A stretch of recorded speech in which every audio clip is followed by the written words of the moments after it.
Hi, and welcome back to The News Now, a podcast exploring the findings of the Digital News Report Australia 2024. I'm your host, Caroline Fisher, and in this second episode, I'm talking with Dr Kieran McGuiness. He's the Postdoctoral Research Fellow on the Digital News Report Australia, and he's a core member of the News and Media Research Centre. And let's be frank, he's, our core number cruncher. And without him, this report would not see the light of day. So, hello, Kieran. G'day, Caroline. Thanks for having me on today. Have you recovered from crunching all the numbers for this report? Not quite yet. I don't think I'll be recovered until this is well and truly at the door. Okay, look, today we're chatting about findings from two chapters in the report. The attitudes of Australian audiences to the use of AI, or artificial intelligence, in the production of news. And we'll also might take a look at whether or not audiences think the news is performing well. But let's start with AI.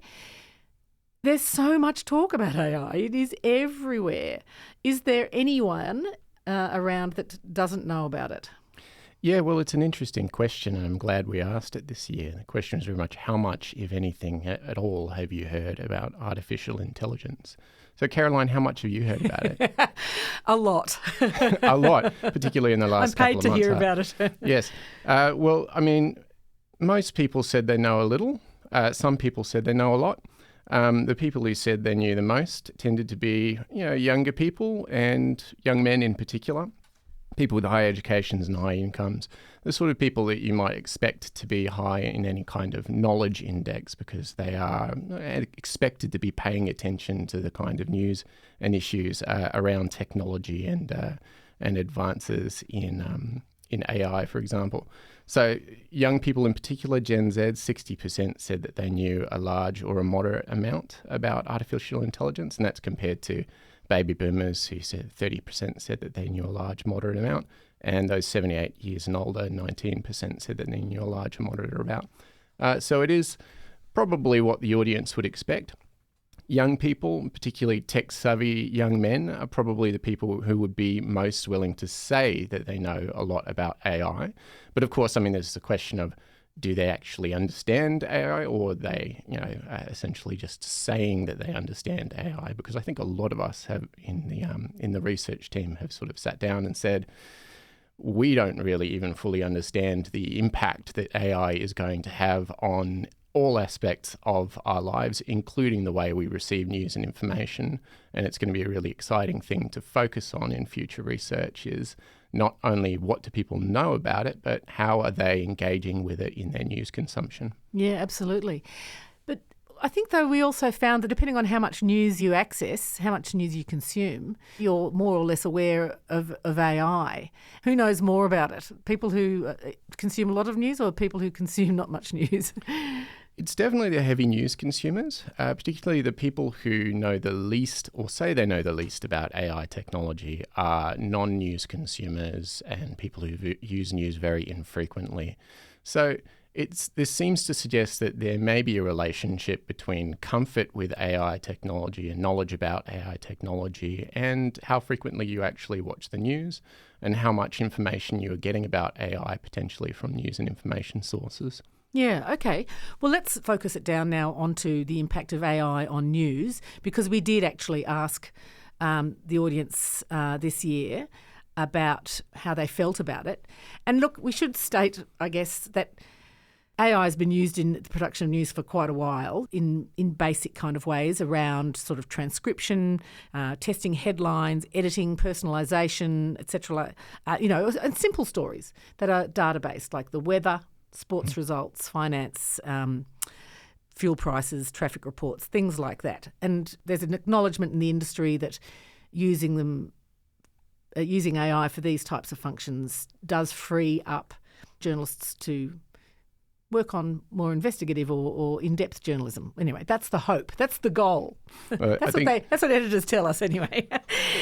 But using generative AI to create substantial editorial content seems to me is another story altogether. And then that's where we have these big concerns around accuracy and provenance. Where did the information come from, etc. Copyright, huge issues, which we won't get into all of these today. Mm-hmm. So we did ask our audiences in the survey about it. And what did they say? Are people happy about AI being used in the production of news or aren't they? I would say that people have mixed views. And certainly it depends on the proportion of involvement of artificial intelligence. So we asked 2 questions about AI, whether people were comfortable with news being produced mostly by AI, with some human oversight. And the second question we asked was, would people be comfortable with news being produced mostly by humans, but mostly by a journalist, with assistance from artificial intelligence? It's sort of the way that most people are using AI now, where they are using it in small ways to support the creative work that they're doing, but they aren't using it to whole cloth create entire articles and things like that.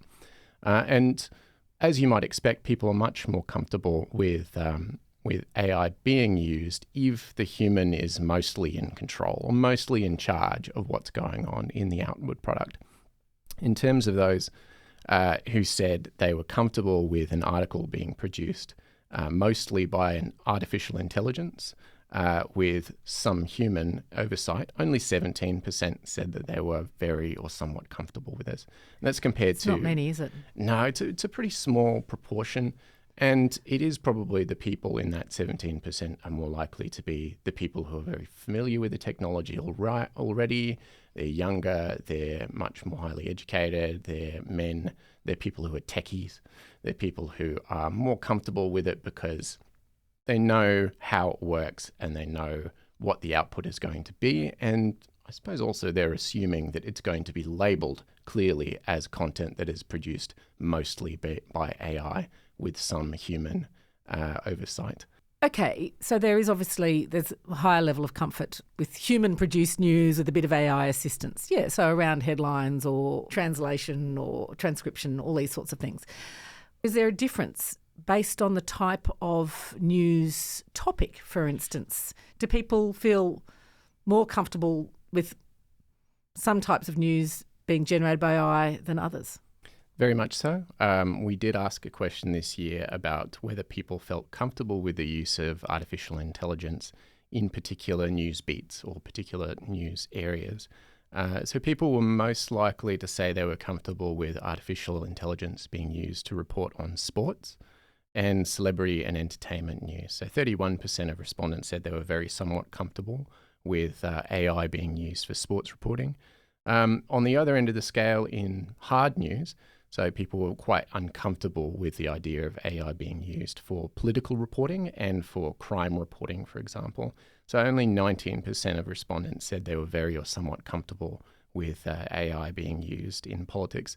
That sort of tracks with what you would probably expect, is that people are perhaps a bit more comfortable with the use of artificial intelligence in some of the softer subject areas such as arts and culture or lifestyle or reviews or things like that. Yeah, okay. So that is interesting, and I find it heartening that there is an awareness and a clear distinction that news that is more civically important, perhaps, about civic processes, etc. There's this general sense that perhaps that should be a little more AI-free and more dominated by human interpretation. So that's a good thing. Let's come back, though, to this idea of trust and this issue of transparency. I think we did some correlation analysis around trust perceptions and this, concern about AI or comfort with AI and news. What did we find? Basically, what we found was that if you trust the news organisation that you are getting news from, you're more likely to be comfortable with the use of AI in news production, whether it be mostly produced by AI with some human sort of oversight, or mostly produced by a human with AI being used to support that work. So there is sort of a very clear relationship there between trust in the news and trust in news organisations, and whether people feel comfortable consuming a news item that has been touched by AI. So the actual sort of data suggests particularly there's a very high level of reluctance to see news that is produced by AI if it's a distrusted news source. So among those who said that they distrust news, 70% said that they were somewhat or very uncomfortable with news being produced mostly by artificial intelligence.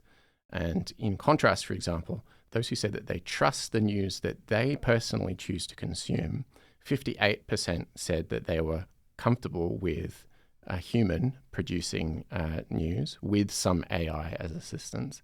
So there's a very clear gulf there between the trusters and the distrusters. And it really re-emphasizes to news organizations that if you want to use a technology that many people maybe don't know a lot about yet, that you're going to have to build up that trust capital first to actually convince them that you know what you're doing and that you're producing something with the best output in mind, and bringing the audience along for the journey is going to be part of that.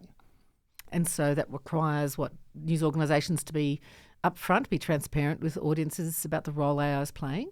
I think it's more than just being upfront. It also needs to be a conversation both ways, that they have to listen to the audience and that they have to actually talk to people, news consumers on the other end, and listen to what they are saying about the use of AI technology. I do think that there might also be an educative function for the news here, that if news can actually help to explain to people what AI is, how it works, and how it is being used in the news production roles, then they will also be able to dispel some of those fears. Great. Look, let's move on to the next thing. And it is about, it's related in a sense, it's about satisfaction and comfort with different roles that the news media performs. And again, there were some mixed results. What did we ask this year, Kieran, about the types of roles that journalism performs in society, and whether or not audiences were satisfied with how well they were doing? Well, we asked a few questions about how people perceive the news to play important functions in their daily life. So we asked people the importance of news to keeping them up to date, whether it helped them to learn more about topics and events. We asked them whether they found news to be entertaining.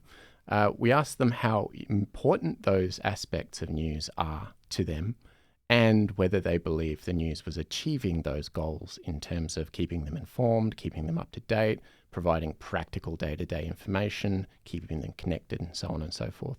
Okay, and what did we find? Well, what we found is that the most important role people perceived for the news is keeping them up to date. So that role of actually providing day-to-day analysis of current events that are happening right now in their lives is probably the thing that most people say is important to them, particularly heavy news users. Okay, so the audience feel that being kept up to date is the most important function of the news. Well, how satisfied are they with the news fulfilling that role? People are relatively satisfied with the news in terms of keeping them up to date. So 69% of respondents said that they were highly satisfied, as opposed to 80% who said it was highly important. Were there bigger gaps for other roles? There were. So the largest gap between people's perceived importance and whether they were satisfied was in the area of offering different perspectives on topical issues. So while 67% said that this was highly important, only 47%, so less than half of the sample, said that they were highly satisfied with the role of the news being performed in terms of other different perspectives on topical issues being presented to them. And from memory, I think there's not a very big gap around expectation of news being entertaining. Yes, in fact, there's no, in terms of where there were no gaps, where people feel quite satisfied with what they are getting, making me feel connected to others in society and being entertained were the areas where the news is perhaps doing best in terms of meeting the expectations of the audience. Which are low. Relative to what they perceive to be important. Being entertained is important. It is very important. Of course it is important. Okay, look, that's great. Thanks so much for your time, Kieran, and all of your insights, your data crunching and your interpretation. It's really helpful to make sense of the numbers. And thanks everyone for listening. If you enjoyed it, please take a listen to episode 3, which is going to be about Gen Z and social media and the challenges facing digital news publishers. This podcast was proudly produced by the University of Canberra on Ngunnawal and Ngambri country. A big thanks to Rach White for her production, the Digital News Report Australia team, all of our interviewees, and Dilika Patharatna for organising it all. If you want to find out more about the Digital News Report Australia, please go to the link in the show notes. This podcast series, The News Now, by the News and Media Research Centre and UCFM. We hope you enjoy listening.